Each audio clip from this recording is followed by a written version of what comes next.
2 കൊരിന്ത്യർ എടുത്തേ, 12-ാം അധ്യായം എടുത്തേ, 9-ാമത്തെ വാക്യത്തിലോട്ട് പെട്ടെന്ന് വന്നേ. ഇനി വളരെ വേഗത്തിൽ പോണം. എന്നാലും അവൻ എന്നോട്, എന്റെ കൃപ നിനക്ക് മതി, എന്റെ ശക്തി ബലഹീനതയിൽ തികഞ്ഞു വരുന്നു എന്ന് പറഞ്ഞു.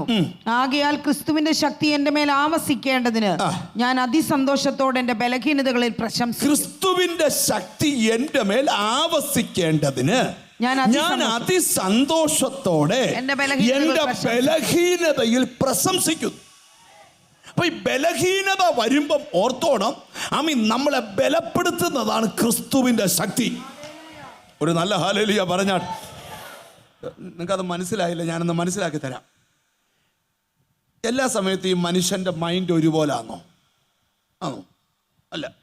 ചിലപ്പോൾ ചിലരിന്ന് കാര്യം എനിക്കെന്താ ഇങ്ങനായിപ്പോയി, എൻ്റെ അപ്പന് എന്താ ഇങ്ങനായിപ്പോയി, എൻ്റെ അപ്പൻ എന്താ നേരത്തെ മരിച്ചേ, എൻ്റെ അമ്മ എന്നാ, എത്രയോ അമ്മമാർ പ്രൊഫസർമാരായിട്ടുണ്ട്, എൻ്റെ അമ്മ എന്താ ഈ പാത്രവും കഴുകി കിടക്കുന്നു, ഞങ്ങൾക്ക് ഇത്രയും കടം കയറിയല്ലോ, ഇനി ദൈവത്തെ വിളിച്ചിട്ടൊന്നും ഒരു കാര്യവുമില്ല എന്നൊക്കെ പറഞ്ഞ് പോയി കിടക്കും.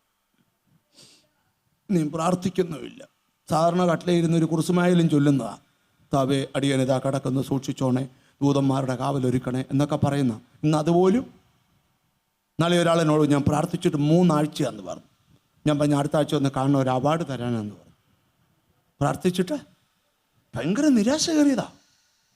നിങ്ങൾ ശ്രദ്ധിച്ചു കേൾക്കണം. അപ്പം അങ്ങനെ ഇരിക്കുന്ന ആളാൽ പെട്ടെന്ന് ഇങ്ങനെ ഈ മൊബൈൽ ഇങ്ങനെ ചുമ്മാ മേപ്പോട്ട് ഓടിച്ചപ്പോളേ, യൂട്യൂബ് ഓടിച്ചപ്പോളേ ഒരു പ്രസംഗം കിടക്കുന്നു. നിന്റെ നിരാശയിൽ നിന്ന് നിന്നെ രക്ഷിക്കുന്നൊരു കരം. അത് ഓണാക്കി ഇന്നലെ വരെ ചിന്തിച്ച മൊത്ത സാധനവും ആ പ്രസംഗത്തിന് മുമ്പിൽ ഡിലീറ്റായി. എന്നിട്ട് പുള്ളി പറയാ, ഓ ഞാൻ യേശുവിൽ വിശ്വസിക്കുന്നു, ഞാൻ ബലഹീനല്ലയോ, ഒന്ന് തളർന്നു പോയി സാറേ, ഇപ്പൊ ഞാൻ ശരിയായി. ഞാനീ പറയുന്നത് ശരിയല്ലേ? അനുഭവമുള്ളവരെന്ന് കൈപൊക്കിക്ക്. മൊത്തം ചിലർ മിടുക്കന്മാർ എനിക്കൊന്നും ഇല്ലെന്ന് പറയുന്നുണ്ട്, അവരുടെ കഥ വേറെയാ അല്ലേ? ഇങ്ങോട്ട് സഹകരിക്കുക. അപ്പൊ ഈ നിരാശ വന്ന അടുത്ത സ്റ്റെപ്പ് എന്തുവാ? ഈ എൻ്റെ അടുക്കളയൊക്കെ ഒരാൾ നിരാശപ്പെട്ട് വന്നാൽ ഞാൻ അവനെ 110 ഡിഗ്രി കയറ്റി ഇറക്കി കൊടുത്തു. അപ്പൊ ഈ വരുന്ന ഭാവമൊക്കെ വരുമ്പോ ഇങ്ങോട്ട്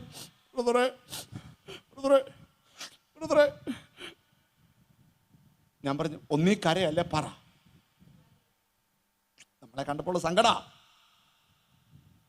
പോവാൻ നേരത്ത് സ്തോത്രം, ഓ ബ്രദറെ പ്രാർത്ഥിക്കുമല്ലോ കേട്ടോ, സ്തോത്രം, സന്തോഷമായി എന്ന് പറഞ്ഞാ പോന്നു. അതെന്നാ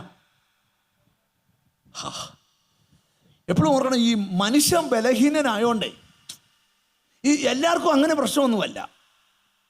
ഇപ്പൊ ചിലൊക്കെ നമ്മളോട് പറയും, ഓ എനിക്ക് മാത്രം ശമ്പളം വന്നിട്ട് പൊന്നു ബ്രദറെ എൻ്റെ കഷ്ടകാലം എല്ലാം മാറി. അപ്പോൾ 1500 രൂപ ശമ്പളം കിട്ടുന്നവൻ പറയുക, എനിക്ക് വന്നേ ഇങ്ങനെ ഇരിക്കണം, ഞാനും പള്ളിക്കൂടത്തിൽ പോയതാ, അവനും പള്ളിക്കൂടത്തിൽ പോയാ, എനിക്ക് ഗുണമില്ല അവന് ഗുണമുണ്ടായി. ഇരുന്ന് വഴി നോക്കണം. ചിലരങ്ങ് തല്ലിക്കൊല്ലാനായിട്ട് കമ്പം കൊണ്ട് നടക്കുക. ചിലരടുക്ക് ഇരുന്നാലേ അവർ യോഗം കഴിയുന്നതിന് മുമ്പേ കൊന്നേച്ചേ വിടും. ശ്രദ്ധിച്ചു കേൾക്കണം. ഈ ബലഹീനനാകുമ്പോൾ നമ്മൾ ഇതുവരെ തകരാത്ത തന്നെ. ഈ ദൈവമക്കളൊന്നും വലുതായിട്ട് ആത്മഹത്യ ചെയ്തതായിട്ടൊന്നും കേൾക്കുന്നില്ല. വളരെ റെയറായിട്ട് ചിലതൊക്കെ കേൾക്കുന്നുണ്ട്. അത് പേരുകൊണ്ട് ദൈവമക്കളാണ്. യഥാർത്ഥ ദൈവമക്കൾ ആരും ആത്മഹത്യയെക്കുറിച്ച് ഒരു കാലത്തും ചിന്തിക്കുകയില്ല. അതെന്നാ ബൈബിള് പഠിച്ച ഇത് ചിന്തിക്കാൻ പറ്റുകയില്ല. കാര്യം കടം ഉള്ളവനായ ആത്മഹത്യ ചെയ്യുന്ന കടത്തിന് വഴി വേറെയാ, മാനസിക പ്രശ്നത്തിന്റെ വഴി വേറെയാ. ഞാൻ നിങ്ങളോട് പറയാം, ആരും നിന്നെ തോപ്പിക്കാൻ വഴി അടച്ചാലും നിന്റെ വഴി അടയുകയല്ല. നിന്റെ കണക്ഷൻ ദൈവവുമായിട്ടാ. ഉറപ്പുണ്ടേ ഒരു ആമീൻ പറ. ഉറപ്പുണ്ടേ ആമീൻ പറ. നിന്റെ ബലഹീനതയിൽ ഈ ശക്തി തികഞ്ഞു വരിക.